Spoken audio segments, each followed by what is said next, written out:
the mistake writers make is they think, oh, I'll just figure it out when I go to the page. But then when they go to the page, then they write a whole story where it isn't working. In addition to all of this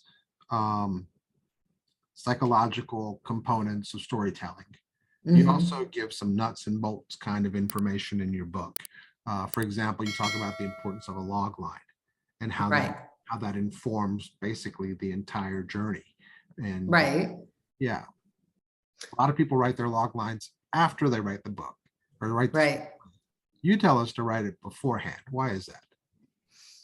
I feel like the logline is your framework. And if your logline doesn't work, your story doesn't work. So I come from, now I know many people who revise their logline after the story speaks to them. And I think that's fine.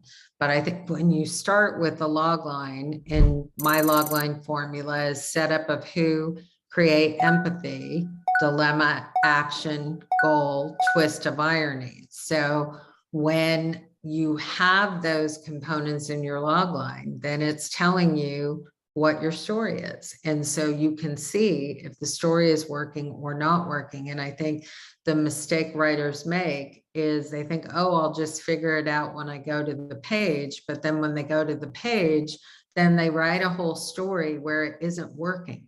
And that could have been prevented if they had worked out the details in the logline before they went and wrote the whole story. Yeah, I find that when screenwriters don't take the time to dig out this emotional information, they go ahead and just start writing their screenplays. They generally run out of steam about 15 or 20 pages in.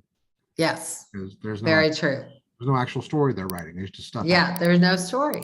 There isn't an arc of growth that is going on where we can feel it.